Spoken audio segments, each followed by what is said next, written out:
The Boston Strangler was something that I'd heard about my whole life, but I realized that I didn't know anything about the case once I started reading about it. And so I just dove in, found everything that I could to read, and discovered that there was this incredible murder mystery at the heart of the story. And there's this famous Boston Strangler film from 1968 with Tony Curtis.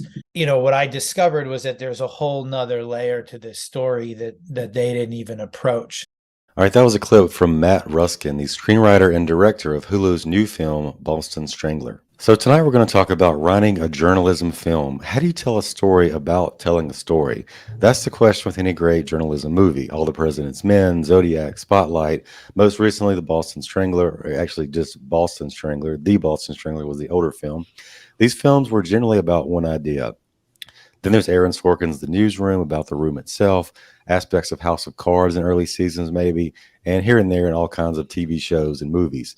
There are many more of these, but for the purpose of today, let's focus on films and investigative journalism. So let's make that niche a little bit smaller, which perhaps has the most risk of being boring on film. So one reason I want to kind of talk about investigative journalism, as opposed to The Newsroom, which is a show that I really love, The Newsroom eventually has to be more about character. And in this, I mean, while character is always important, I feel like it's more about the story. We're watching to understand how the story is uncovered and what happens. Out of these films we just talked about, what kind of stands out to you? Do you remember the first time you saw The President's Men? Yeah, it was actually much later in life. It was one of those. I was on like a '70s kick, the golden era of cinema, kind of when all the independent stuff started. So I was kind of going back through and ticking off some blind spots and came across that one. And then having seen that, I kind of clicked a lot of puzzle pieces in place for things that I've appreciated over the years, like Spotlight, and then watching the Boston Strangler. Very much felt of that same vein, like a subgenre, I guess, into itself. It's probably the gold standard, I would say, but I remember specifically, like, without any other outside influence, just watching Spotlight in the theater on a whim, and I thought that was just incredible. It was the most gripping version of this kind of storytelling for me personally. We'll print that story when we get it, but we got to go with this now. No, I'm not going to rush the story, Mike. And a lot of these we're talking about, I think All the President's Men had 8 nominations. Spotlight won Best Picture that year, I believe. Yeah. Some of these things are more directorial. So, like, for example, when All the President's Men came out, the newsroom itself was so bright and fluorescent, and the rest of the city and everything else happening was so dark, and that juxtaposition was always there. That one in particular, it's more like they're fighting for free speech, freedom of the press. I mean, this is all around Watergate and Deep Throat and uncovering that story, where some of the other ones are like Zodiac, Boston Strangler were up against a killer. So as we talk about in a little while, we always talk about the clock and the gun. The clock is like uncovering the mystery, and the gun is before another murder happens. Like, how much more can we uncover? And we kind of unravel those pieces together. Spotlight's, maybe even darker than murder. It's about child molestation, the Catholic Church. It's a harsh subject, and it could be boring on film. Something we almost always see in these and have to think about is it's very similar to a detective story, but it's also different. The police can presumably do more, but at the same time, the police are perhaps less trusted. There's always an issue about trust and the truth in these and kind of figuring those things out. In Boston Strangler, the more recent one, it seems to be kind of one cop and one reporter are kind of working together, and these are obviously characterized versions of real people. Where Zodiac is almost like because the killer is contacting the news, he brings the news in more than other people. He gives himself his own name and lets that unravel. There's always a part where they're getting in each other's way. That seems to be kind of a cliche with these, and then. With All the President's Men, it's like truth is such a big thing to actually happen. We're rooting for them.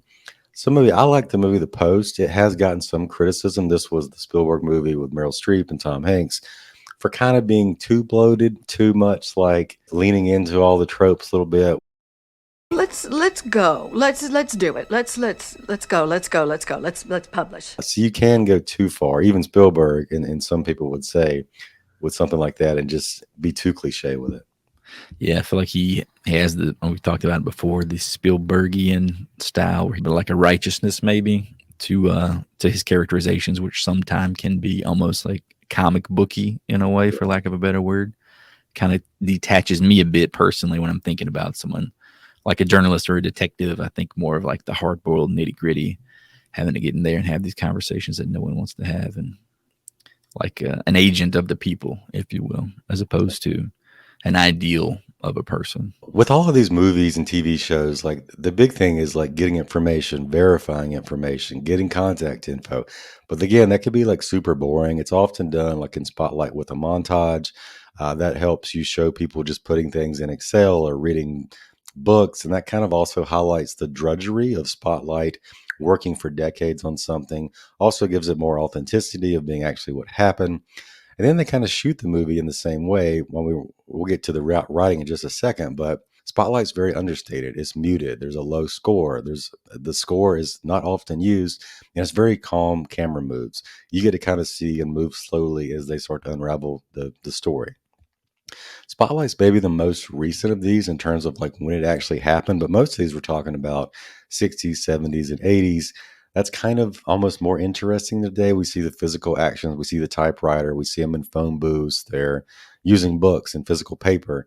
The tech has changed so much. We see some of that in the newsroom, which is around 2010, but it's very different being on a cell phone and those kind of things. You almost have to go back to the original to make it interesting because you want to see people doing things, not just sitting on a computer. Then also here's the big elephant in the room is like as like a society, we've moved away from just trusting our journalists and everything else to being very split with Republicans and Democrats. So that's another reason why we almost have to go backwards, it would seem today, just to trust these people are just out for the truth and not some other hidden agenda.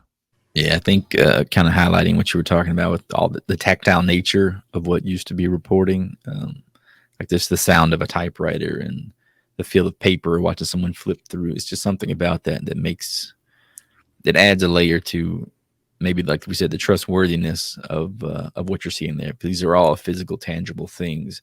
Think about like physical evidence as opposed to like text messages or phone records, or how data has just become such an abstraction now that it's all digitized. It's literally the more information we have due to computers and technology, the less valuable it almost becomes. Think of like what's breaking news now. Is that a Twitter thread? Good luck trying to write a 100-page script with that. It's tough. Yeah, we see that. I'm kind of rewatching early seasons of House of Cards, and Zoe, she kind of moves from writing for the Herald, which is writing for this kind of like Gawker publication instead.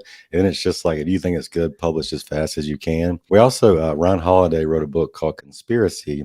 It's about Peter Thiel, the billionaire, suing Gawker, a millionaire, publication owner who just published basically like ragtag, trashy type stuff online. He outed Peter Thiel as gay, and he kind of went a long roundabout way of actually backing Hulk Hogan for a sex tape.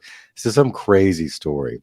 So this has been optioned for a movie. So if you want to go read that book and see how the movie comes out, I'd be curious to kind of see how they make that interesting. While there's lots of stuff there, it's already got lots of things that'll make it appealing.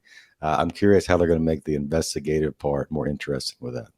Yeah, it definitely seems like, just in my mind, when you throw out that idea, like the Hollywood touches you had in throwing Hulk Hogan, you kind of turned it into like a Hollywood drama. But as far as leaning it into the journalism side of it, that would definitely take a craftful writer to do that. Yeah. And these are all kind of, these are all like, I would say All the President's Men is in that conspiracy genre, where a lot of these other ones are more about serial killers, but we're a lot of times we're going towards the same goal. So let's talk about like 5 steps to at least start one of these movies. Where do you possibly start? I think the first place, based on a few conversations I've had with writers, is you research the articles. What actually came out? How did they uncover the story in the press? You lay out those tentpole story outlines, and that's kind of going to give you the most sense. So like, for example, in this one, he's using Keira Knightley's character in Boston Strangler to say that it's almost being overlooked. The police don't want to say it's connected. A woman, and this part is true, a woman in real life connected these stories as possibly being this like bow tie killer at the time. It's kind of interesting when you think about the process of journalism, because of course that is a writing craft as well. And as a screenplay, as a writer of a screenplay, you're kind of dissecting their work in reverse. You're starting with the end product, which is the articles, the things that were published, the print media. You're kind of stripping that down to how you got there. So it's kind of the inverse of journalism, which is kind of an interesting way to think about it. Yeah, you really need to go backwards. Like she also came up with the phrase Boston Strangler. So that's probably gonna, I feel like that was the midpoint. I forget now, but that's gonna be some big, kind of act turn about her character and everything else. In Zodiac, you'd be able to read when he's publishing things to the paper, when he calls in, when his voice is heard. And you're probably gonna have too much information. With a limited series, you can probably use all of it, but with a movie, you might only be able to use a little bit. But Zodiac spanned out over decades. Boston Strangler was a couple of years, I believe. And then in Spotlight, it would be something like when they first discovered that, like in those books, like a sick leave or a transfer means that this is what happened. So that's like a giant revelation for them that all of a sudden gets their numbers correct and the data correct, and they can move on to the next step. So those are going to almost be more important than your act structure, or they're going to create your act structure. Barron told us to get law. This is law. Barron told us to get the system. We need the full scope. That's the only thing that will put an end to this. Yeah, I think those, like you said, tentpoles is probably the perfect word for them because, like we said, with Spotlight, that definitely dictates a turning point in that movie. So the next part, at least in this case, when I talked to Ruskin, was saying he went and researched the real people. And there's some liberties here. I believe he kind of wanted to make it, and this happens before, this also in House of Cards, you've kind of got a veteran woman, a young woman coming up. They're probably the only two women in the room, almost regardless of, maybe not true today, but when we're going historical, that's more and more often the case. So he kind of, what he did, these women had passed away. He contacted their children. He talked to them. He kind of told them what his story was. And he actually got some real life anecdotes from them. One liberty he took was like, she wasn't at a low level when this happened, but that's way more dramatic for the movie for her to be ignored, just like House of Cards, also true in Boston Strangler. So giving her like a reason to uncover this within her own self. She wants to kind of rise the ranks and really just wants to tell the truth. That lets her kind of push forward. So you're going to know when these things gets uncovered, who uncovers them, and then how that affects her character. And a lot of these are like, almost all of these are like workaholics obsessed with the case, just like the detective would be obsessed, just like the killer would be obsessed. So we see some parallels, even though they're very different. Yeah, I think this is kind of definitely the part you don't want to mess up as a writer. And when you take someone's real life, and especially someone you view in like a heroic light, you want to get it right. You don't want to add too many editing touches there because you don't want to discredit the story unto itself. So it's definitely a fine line, especially with the way information is gathered now about historical figures. I mean, it seems like it's almost weekly that we learn something new about someone that we once held in one light. Yeah. But now looking through the context of the 21st century, things kind of get a little gray. So the next one, once you've kind of got the tentpole there, you've got some aspects of your real life characters. That's when you need to go back and research the genre a little bit more. That's kind of what we're doing here tonight, talking about these different movies, seeing how it works, why it works, seeing how they're displaying things, because you might find something that we haven't really even seen before. Like, I don't know, you're trying to convey information, confirm people's addresses, whatever. I'm thinking back to Spotlight when they're going to go approach people in the movie and in real life about these things. Some are willing to talk and some are not. So you're going to have to figure out what these truths are and how to make them as cinematic as possible. When I think about stories like this, not necessarily based on fact, but things that I would like to write, I come up with like a mystery or something, and you think about how you want to dissect it. Generally, you got the two paths. You can be the journalist or you can be the detective. And generally, I kind of lean towards the detective just because I like the idea of maybe my protagonist having a gun on their hip or something, But I think with the journalist in particular, you definitely kind of need to know how it's been done before, because it's hard to make gathering information as interesting as possible. But it's a challenge of the cinematic world. Yeah, and in some of these, they're almost in more dangerous situations. We always talk about Jake Gyllenhaal going to that basement in Zodiac and how frightening it is. There's a very similar scene with Keira Knightley kind of stepping into this guy's apartment, and he's trying to sucker her more and more in there. Are you sure there's nobody else in the house? In this case, she's a woman. She's unarmed. We kind of fear for her, but she makes the right decision. Unlike if you think about the end of the girl with the dragon tattoo, that's kind of highlighted there. So to the fact that, like, better than this, and she does make the right decision there, where a male protagonist might not. He might even go a little bit further. That's kind of speculating there, but I'm just basing off of all these characters we've seen in film. Gyllenhaal goes further than she does when he senses trouble. Yeah, and I think tying back to The Girl with the Dragon Tattoo, which is a movie and a book that I really loved, kind of have the dynamic duo of the reporter who was male, and then Elizabeth is kind of like the freelance, almost like a vigilante. So it kind of gives you a little bit of both worlds. So I think elements like that, finding those kind of avenues to tell your story, definitely give it that cinematic flair that we're kind of looking for in original screenplays. So finally, number 4, and we've already kind of touched on this, like how do all these things affect the character? At some point, it's almost always someone's life is threatened. I think in All the President's Men, possibly the government or those running this conspiracy was threatening their lives. We very much see that in Zodiac. We see it in Boston Strangler, not just with danger, but they almost always get a phone call, mysterious breathing, something along those lines. Right. And that kind of has to give them the choice. Do I keep pursuing this or not? And that's where we confirm it is an obsession. It is something they feel like they have to uncover. I think Zodiac probably did the best job of this because these people truly are obsessed, where in the Boston Strangler, like a small spoiler here, is that the detective, which I assume this all happens in real life, he decides to literally leave the force and go work on like producing the movie or being a consultant on the movie version of the story rather than continuing to unravel this thing that he feels like is too far gone. Yeah, definitely feel like that scene is kind of heartbreaking in a way, because that character you kind of come to appreciate. He's like an open detective with the reporters, and seems like he's on the side of justice, but again, he's been chasing this kind of work for decades, so he kind of just hangs it up and cashes out, and it's a bit of a letdown, but again, it really happened. So I think it kind of helps underline the difference between where he is in his life versus where she is in hers, where she chooses to kind of pursue this doggedly, even at the risk of, as we see, her own family, the structure of her family, and the physical safety of her family. So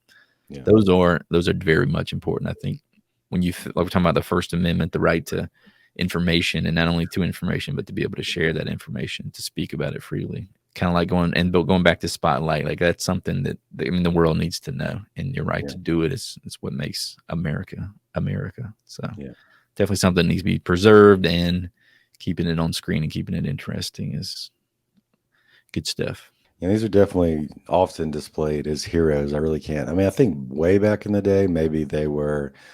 You can't have the guy or the girl who goes too far, crosses the line. Some of the early silent films and early talking films kind of did that, like the reporter who will do anything to get the story, which we might see in that Gawker conspiracy Ryan Holiday story. But right now, typically speaking, they're usually heroic at some point. You think about the movies where the person reaches the point of where they kind of start to get the pushback as a reporter or a detective or whatever, and they just say, all right, I'm good. That's not a movie. So just tip the screenwriters, push through that wall. So finally, this is something we almost always talk about. Number 5, what is the clock? What is the gun? This is an idea I first heard from Chuck Palahniuk. So these are all pretty interesting. If you think about the Post, the clock is whether or not we publish. Usually the great thing about these print journalism too is like they have a midnight deadline or whatever it is. If you're going to publish something that day, oftentimes it's multiple stories. When there is a killer on the loose, your clock would refer to when they actually catch the guy. It's clocking, the counting down. We expect it to happen in the final act of the movie. The gun, meaning something that can go off or explode at any point, is the killer striking again. In Spotlight, I would assume like you want to catch these guys as soon as you can to avoid them from continuing the terrible actions they're doing. Right. And then All the President's Men, I guess it's more about the honor of government and freedom of speech. And it's a little bit different with that one. That might be one to examine. But typically, serial killer is going to be pretty obvious what the clock and the gun would be.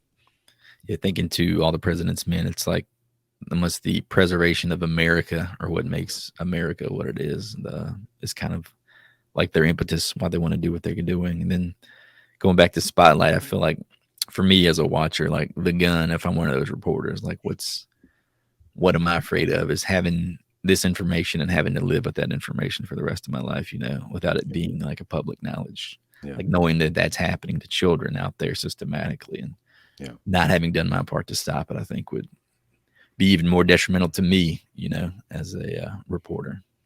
I think too, like if your North Star for the characters is not obvious, if it's not a killer, if it's not molesting, or priests who are molesting, what they did in All the President's Men, they came up with that clever slogan, follow the money. That gave them a trail to pursue. And it's not just one target, which we kind of saw in another little spoiler here, is like Boston Strangler was possibly more than one person. So with that in mind, we are pursuing this thing that may be bigger than we think. So that does give us some ideas of conspiracy and this and that, but we really just want to keep moving in that direction. And I don't know, the thing about these movies too is like a lot of times they don't end that well compared to other movies. Like most movies have a pretty happy ending today. Right. These are, because they're accurate, are a little more open. I mean, like The Post is kind of a happy ending, but it's still a negative story. So the happy ending was them successfully writing the article, The Post, Boston Strangler as well, maybe Zodiac, but the real ending is a bit more bleak than that. Yeah, I think especially when you base things in reality, as we all know, the world goes on, horrible things continue to happen. And I know we talk about True Detective a lot because we both love that first season particularly so much. But I feel like one of the big things I kind of took out at the end of that was these two men going up against this conspiracy. And in the end, all they could really say was, we didn't get all the guys, but we got our guy. It's kind of like we took one off the books. So that was all they could manage, because as we know, conspiracy is infinite and very contagious. Well, that is our show. Look down in the credits. You can find my article with Matt Ruskin, both the print article on the magazine site and the audio interview. You'll also see a link to an article I did with Aaron Sorkin, since we kind of talked about Newsroom a little bit tonight. You can catch up on all those. If you like this format, let us know in the comments. You might also like our piece we did on found footage back in episode 2. If you want to scroll through those, and make sure you hit that subscribe button. We'll see you next month with a brand new episode.